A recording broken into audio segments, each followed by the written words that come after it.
Hello team, welcome to another ATP Geopolitics video with myself, Jonathan MS Pearce. Ukraine War News Update, first part thereof for the 25th of November 2024. Sorry it's a little bit later than I was hoping. I lost my entire notes for today. All of my links taken over the last 24 hours, I made a boo-boo and it all went. So I've had to spend the last hour scrabbling about trying to find all the same information I had lined up. Hopefully it will be complete enough for today's video. So we're going to start with the Ukrainian general staff figures for the Russian losses for the day before, and we can see a large uptick across a number of these categories considering where we've seen it's been a bit up and down, and I think that's been dependent on the weather. Been very high winds, rain, cold, all sorts of stuff going on in Ukraine that will inhibit the use of drones particularly. And if you can't use drones, you can't do reconnaissance and you can't hit personnel and emplacements and vehicles with FPV drones and IED dropping drones. It's just too windy. And I think that has meant that we've seen a downtick on two particular days, really vast downtick. But now we're back up to what we were seeing in terms of personnel loss, 1,610, very high numbers there. 6 tanks, which is, although below average, is not a bad haul. 27 troop-carrying AFVs is above average, and 22 artillery systems is just a tad above average, daily average. 84 vehicles and fuel tanks is a good haul in that category, and 2 pieces of special equipment as well. So numbers are looking somewhat better today for the Ukrainians. Then we look at the loss list, and we can see that 125 personnel counted by Andrew Perpetua in his surveillance of the video footage coming out. You can see it's about 1.5 to 1, the ratio of Russian losses to Ukrainian losses. So not the worst day for the Russians, not the best day for the Ukrainians, but still a slight advantage. Same can be said for combat asset losses, which looks to be about 1.5 to 1 there. So let's look at the Ukrainian losses. We have a couple of bits of artillery, some tanks there, 7, 8 tanks, including 3 damaged Leopards. So 1 Leopard 2A4 and 2 damaged Leopard 1A5s. All drones, 2 with FPV drones, 1 with the Lancet. That is, I guess, a signal that, or sign that they are using quite a lot of Leopard tanks now in their combat engagements.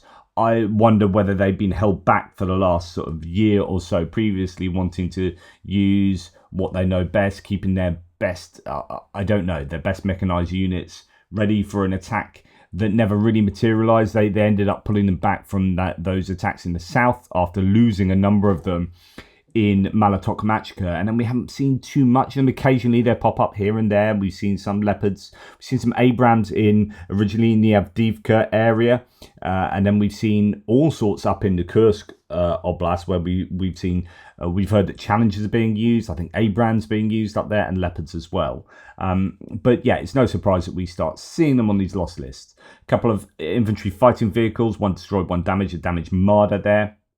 And then a few APCs and MRAPs and whatnot. Nothing too significant. Quite a few civilian vehicles for the Ukrainians today. About half of them destroyed. Going up to the Russian losses, we've got an air defense system, a Buk M2 destroyed. So that's good news for the Ukrainians. We've got a telehandler there taken out. Whether that's just a telehandler, random one, or whether it has anything to do with loading something like air defense, I don't know. We have an Uragan, a BM-27, some multiple launch rocket system destroyed as well, a couple of anti-tank guns, and then onto tanks. We have actually fewer tanks than the Ukrainians today. There with just half a dozen usual suspects, including a tracked garden shed. Most of those destroyed or abandoned, 2/3, and then almost all the infantry fighting vehicles, about a dozen of them, almost all of them destroyed and abandoned. So irretrievable losses there. Mainly nighttime drones, vampire drones, dive bombers as well. Seen them a couple of times recently, which is interesting because we heard about them being used quite some time ago. Then haven't really seen dive bomber drones be used, and now they are being used again by the looks of it in greater frequency. Okay, we have some APCs and general AFV as well thrown in there, MTLBs, Tiger M's, and then usual trucks civilian vehicles, ATVs, four-wheelers, quads, and golf buggies too. Have we got the golf buggy? I wonder. Mine, question mark. I wonder. No. We're going to look at a bit of footage which is quite remarkable in a second. Before we get there, let's go through a few other sources. Right-wing Russian and ex-Duma member, the Black Colonel, fears Russia is heading for its largest military defeat in several centuries. Interesting, this is coming from a former Russian politician who says, I am far from paranoid, but I have a growing feeling that we are being led closer and closer to a shameful deal in the SVO zone, and in reality to a shameful capitulation and the largest military defeat for Russia in several centuries, which will result in unprecedented negative consequence for it, up to its division, collapse and disappearance from the world arena. I don't disagree. I think if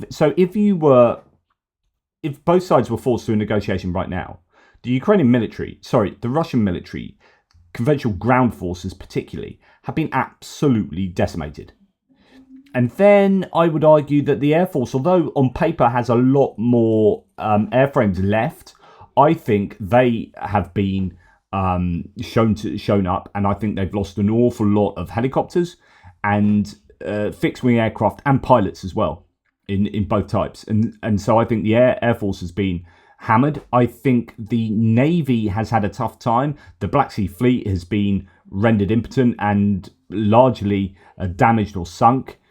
Although they still have, very many decent submarines around the world, the Arctic fleet is untouched, etc., etc. So different areas of the armed forces of Russia will have been affected differently by this war. But in terms of the conventional armed forces on the ground, there's no doubting that they have been absolutely hammered. They are really depending on recruiting from all sorts of nefarious areas and from abroad, showing that they just don't have that strength in depth that you would expect the second greatest army in the world to have. Now, something that they have had some success in has been the use of drones with these reels of fiber optic cables that can go sort of 10 kilometers, I believe, when they're at their longest. And that means that they're resistant to electronic warfare and jamming. This is the 155th Naval Infantry Brigade in Kursk operating an FPV with a fiber optic cable. The Ukrainians have picked up on this, and they are doing this themselves as well, it has to be noted. But this is something that the Russians had a little bit of a head start with, and that's them using one such drone there, which cannot be jammed, it appears. Anyway, now this is a bit of footage I was telling you about. So what's going on here?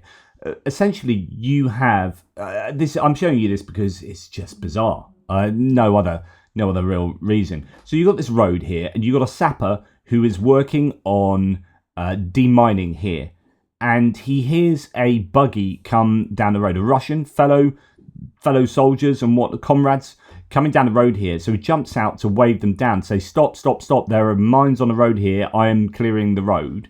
You need to stop. And the vehicle runs him down. It's just really bizarre. And then goes on and blows up on a mine. It's what a weird situation this is. So anyway, the sapper gets across the road here. He hears a car coming just in the distance there. You can see it. So he runs over to try and flag it down. Flags it down. And you're thinking, yeah, good, well done, mate. You are trying to look after your fellows there. And they just hit him. And he just flies to the side. And then the vehicle just carries on driving. And then it cuts there. It cuts just as it explodes. The guy's getting out the side of the vehicle.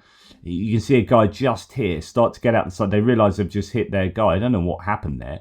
You can see his feet there. He's just getting out the side, and it cuts. Obviously, this is a Russian video, so they don't. I don't know why they published it, what they want to get out of it, but they kind of show them as being incompetent, but don't go as far as showing the explosion. You can see that explosion there as it sets off a mine, and there's an explosion just over here. So yeah, just a really bizarre bit of footage. The other bit to show you in this section is Russia on fire again. Warehouse covering 6,000 square meters on fire in Bernal. Warehouse containing rubber and flammable liquids is on fire. Ministry of Emergency Situations has reported. So we haven't seen too much Russia on fire recently. There's another example. Okay, we're going to go to distance munitions, and you can see another really big set of drones sent last night. So last night, 145 attack drones were sent into Ukraine. That's a huge number. 71 were shot down and 71 were lost to electronic warfare. That's 142, leaving 3 drones. Well, actually, one flew back to Belarus. So that's 2 drones successfully hitting their targets, one assumes, out of 145. Incredibly good interception rates by the Ukrainians, but you do wonder how many expensive missiles are used in these interceptions. How many resources are used up in having to deal with this on a nightly basis. And there's a psychological effect of air raid sirens going off like the whole time, every night. First news this morning, another devastating strike on Kharkiv. Casualty figures are rising all the time. Already 15 known to have been injured. A big fire enveloped 3 cars and 2-story building in the Kievsky district. So Kharkiv has been badly hit. We have also had Odesa targeted last night. So explosions in Odesa during a missile alert. The thick pall of smoke is rising at the impact site. No news on casualties yet, but what is clear is that the explosion and Kharkiv this morning is that Russia has shifted to striking in the daytime, particularly busy weekday mornings. This can only be to maximize civilian casualties. There's no other reason. Number of wounded has increased to 19. Mayor says, according to preliminary calculations, 41 buildings in the city were affected to one degree or another. Martial law means the site cannot be shown, but the video there gives you a sense of the shrapnel, glass flying everywhere and embedding all about. And then Russia, here you can see the evidence of the missile attack on Odessa causing casualties and damage. It just looks like the civilian infrastructure that the Russians are taking out. Ukrainian forces carried out successful strikes on key Russian targets on the night of November the 25th, 2024. The General Staff reports they confirmed a hit on the fuel depots in Kaluga, while ongoing assessment of other targets in Bryansk, Kaluga and Kursk regions is ongoing. Okay, so the Ukrainians themselves going for military targets and things with particular effect on the prosecution of the war, such as the hitting of, thank you very much, Ivan, the hitting of oil facilities and whatnot. Okay, so claimed as the moment of arrival at Kalino military airfield in the Kursk region, according to Astra, 7 ATACMS missiles and 12 drones were used in the attack. At least 1 missile reportedly hit the airfield. This is an interesting one because some are saying that the airfield is not being used. So tonight, Russian Kalino airfield targeted 100 kilometers from the front line. The idea is that the planes have been moved off there because it is too close to, it's within ATACMS range. Sad part is that the airfield is not very actively used by Russian aviation anymore. ATACMS was supposed to fly there in 2022 when there were dozens of aircraft there. And according to fighter bomber, who's a fairly reliable Russian aviation source, quote, the target is still unclear as no aviation is stationed there and the airfield can't be destroyed with such airstrikes. It's not a good use of ordnance to strike at airfields. They're very easy to fix. It's a bit like roads. If you see what's happened in, say, Kiev, where a road has a crater in it, and by midday it's filled in and it's a working road again. They're very good, the Ukrainians, at fixing stuff like that up. Airfields is broadly the same. What you want to do is take out critical infrastructure. I don't know, the towers, air traffic control, and the lubricants, the oils, the weapons, and of course the airframes too.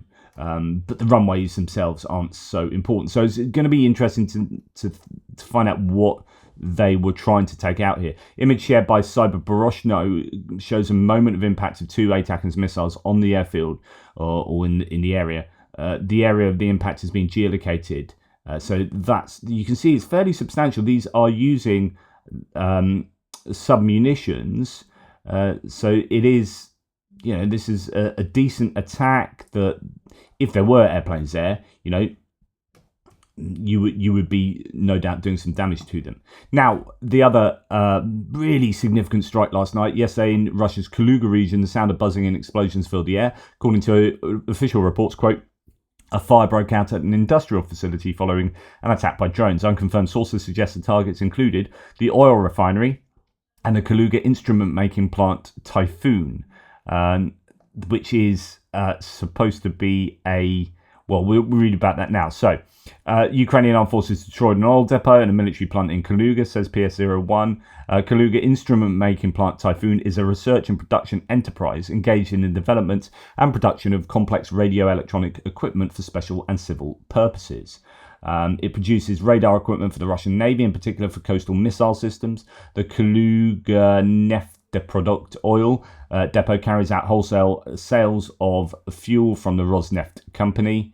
Kaluga regional governor confirmed the drone attack, saying that 8 drones were allegedly shot down over the city and on to the 2 targets that were being that were the Ukrainian objectives. Right, S-400 Triumph. So we did hear the other night that an S-400 radar was struck. I don't know if this is something different. So Ukraine, with the support of the US, continues to attack Russian territory with missiles, says this source. Last night, after a group raid by Ukrainian armed forces strike drones, positions of the Russian S-400 Triumph air defense missile system were discovered in the Kursk region, after which ATACMS missiles were American-made Lem-Lek was destroyed. Don't know about that translation. The HIMARS launcher from which the launch was carried out was located in the Sumy region, 40 kilometers from the Russian border. The American missile strikes destroyed the SAM itself, its radar and crew. Unfortunately, there are dead and wounded. So I don't know whether this is a different event from the radar being taken out, because we hear the SAM and its crew being taken out and the radar. So this could be another one, or just more of the battery than just the radar. That's really good news. The SAMs in that area, I think, are being used in ground attack mode to attack into Sumy. We also know that I think the Kharkiv attacks last night were S-400 attacks as well, from S-400s over the border in, one presumes, Belgorod. Right, moving on to other bits and pieces. Now, this is potentially huge news. Potentially huge. But I don't know if we will know. Might be we got a 90%. Well, I mean, it's on hunches, intuitions, and probabilities and form.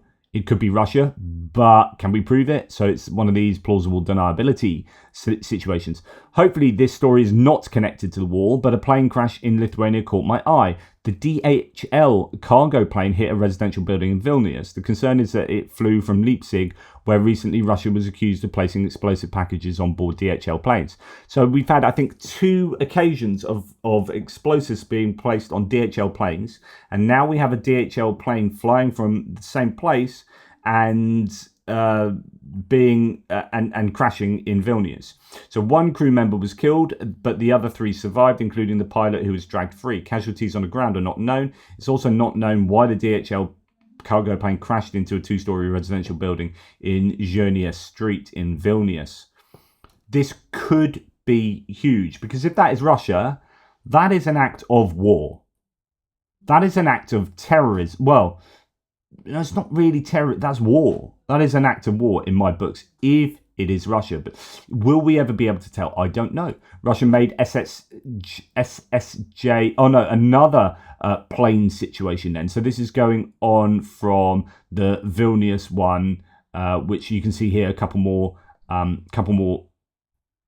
pictures from. Doesn't show you too much. We're going to move on now to Russian-made SSJ-100 that caught fire. So that's a plane caught fire yesterday, landing in Antalya, that's in Turkey. Had a troubled history, 4 aborted takeoffs in 18 months, an engine failure mid-flight, damaged landing gear doors and faulty engine alerts. Russia's import substitution is progressing straight into a disaster. We have yet another issue of a Russian plane. I mean, look at that. That is not in a good way there. Those people have luckily got off. But yeah, Russian Sukhoi Superjet 100 of Azimuth Airlines that arrived from Sochi caught fire in Antalya, Turkish media reports. And yeah, sanctions are hurting. Now, talking about sanctions hurting, Russia's cash crash continues, says Jane Kyiv. Russian steel production is down 15.2% year on year in October. That's obviously not good news for the Russians, especially as you would expect steel to be fairly much in demand given the ramping up of military production. But of course, steel is used across all sorts of industries, car manufacturing, construction, so on and so forth. So that could well be an indicator that things are not well across the entire economy. Let's talk about that again.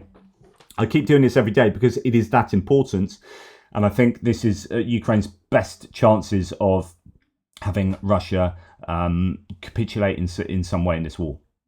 So Branislav Slantchev again says, one shouldn't think in terms of a collapse, but about whether Russia can produce enough, not just to keep the war going, this isn't in question, but enough to conquer the territories it wants. Very questionable. This is what is going to make negotiations more or less likely. Okay, so here we have Alexander Jokic saying, I sense a bit of triumphalism about assessing the state of the Russian economy recently, so I believe a short Q&A, easily accessible to readers, is warranted. Excellent. Okay, is the Russian economy in crisis? Yes. Is the crisis passing or structural? It's structural, and it won't get better until the war economy is dismantled and sanctions lifted. What is the nature of the crisis in question? Russia has entered the period of cessation of growth, coupled with the rising inflation, lack of foreign investment, labour shortages, and rising private corporate debt. Parts of the private sector may collapse under pressure. Will this crisis stop the war effort? In the medium term, no. The war would probably be over before the economic crisis stops it. That is interesting because I've been hoping otherwise than that. Who will the crisis hurt the most, the state or the people? Primarily the people and social services provided by the state. Russia will not cut military expenditure, it will cut social expenditure instead. And this is, as horrible as that sounds, this is one of the best ways to expedite a change of government or stopping the war, is to have the people so fed up with their lot that they protest. And they protest about the spending of money on the war rather than them. But we'll see. Won't this crisis and cutting social services expenditures cause dissent among the population? It should, yes, but dissatisfaction doesn't translate directly into action, meaning protests or organised resistance. There is no organised resistance in Russia on a national level. Certain social protests on a local level will be possible, not enough to destabilise the regime, with a caveat that nobody can predict black swan events, which may change the equation. And this is the problem. And this is well recognised as well, is that the Russian population has been disenfranchised for so long that they have been stripped of any agency and power, that they are pretty much pliable. And those who are much more likely to protest against an authoritarian government have left the country already, or have already been put in gulags, in prison. So there is this hope that the Russian population will get up in protest against the Putin regime, but the likelihood of that is actually slim given who they are, really. If the economic crisis won't stop the war and won't cause a popular uprising, is it unimportant? No. The crisis will shape the social and political landscape in Russia strategically, meaning its impact will be seen in the future, and the future political class will have to take these into account. In the short term, we will continue to observe negative indicators of rising hardship of the private sector, take screenshots of the weakened ruble, but the war will continue as it did. Now, this is Vlad Vexler actually chimes in on this. So thank you for sanity. Huge algorithmic pressures to say Russian economy will collapse in the pro-Ukraine bubble, and that's people like me. It's not just wishful thinking driving this. It's a quest for power and attention among social media influencers. But, economic crisis won't stop the war, but it will be increasingly harder for Russia to keep fighting at the current intensity, given that it would require it to increase spending and the available money will shrink. But Jokic says to that, unfortunately, the money coming in is tied in an important part to energy exports. The redistribution of the funds will hurt the people, but not military expenditure. But it is still absolutely vital that sanctions that sanctions are kept in place by the US, because this is a turning screw. So, we might be unsure as whether it's going to be in the next few weeks, in the next few months, in the next year or plus. But if you take the boot off the neck of the Russian economy, then it is all for out, really. It needs to continue so that it expedites the collapse of the Russian economy and the Russian political system, if that is at all going to follow. It's the best chance Ukraine has. But then together with striking at things like oil facilities, striking at logistics, striking at obviously all the military targets possible, we know that Russia are desperate in terms of their stockpiles of equipment and their use of North Korea for troops. Like, they are in a desperate situation. Otherwise, they wouldn't be doing that. You put that together with their economic situation, and I think there is a fragility when you join it all together. How long Russia can last for depends what you mean by lasting, because they haven't lasted this long. Like, there has been a change in military behavior that has been enforced upon Russia precisely because they're in trouble. So we are seeing cars be used on the front line and motorbikes be used on the front line. We're seeing North Koreans be drafted into the army. We're seeing people who are inadequate physically being drafted into the army because they've run out of otherwise better options. They've run out of the decent equipment. They can't produce enough decent equipment.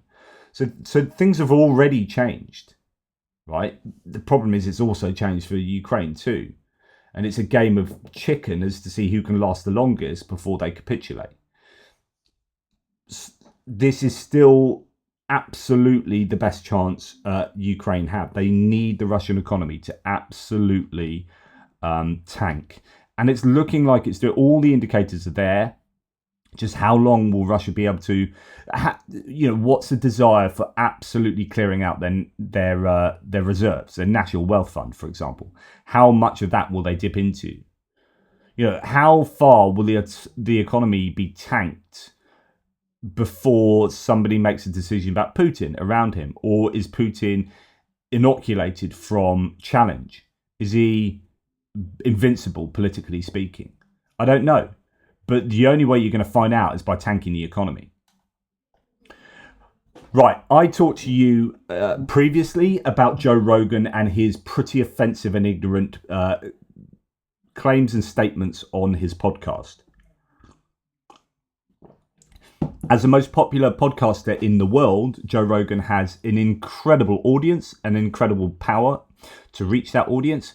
And with that comes great responsibility to not misinform his audience through a lack of research and a great subject naivety.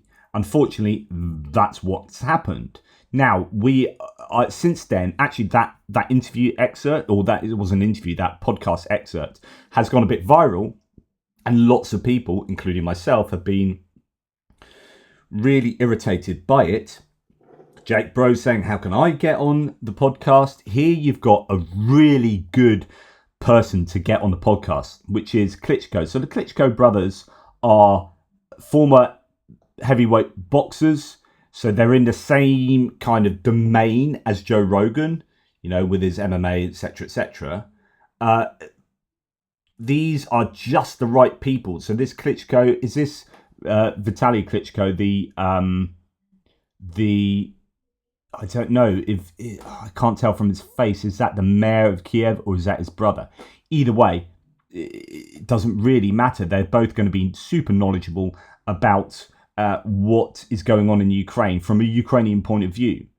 And here you've got Klitschko, one of the Klitschko brothers here, saying the following, absolutely on point. Joe Rogan, I listened to your latest podcast. I'm sending this video to let you know that I disagree.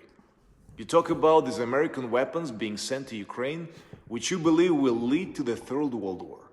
So, let me tell you that you're repeating Russian propaganda. Boom. Putin's Russia is in trouble, so they want to scare you and people like you. His war was supposed to last 3 days. It has lasted 3 years, thanks to the heroism and sacrifice of us Ukrainians. So you're using the only weapon that Putin really intends to use, propaganda. Boom. And this weapon really weakens our democracies. Putin's Russia wants to destroy Ukraine quietly. They want America to stay quiet. Not great, but quiet. A great America is not an America that abandons countries that defend freedom with their lives. In short, you see, I have quite a few points of difference. If you invite me on your podcast, we could discuss them like free men.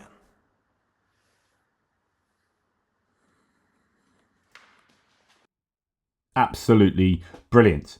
Challenge Putin.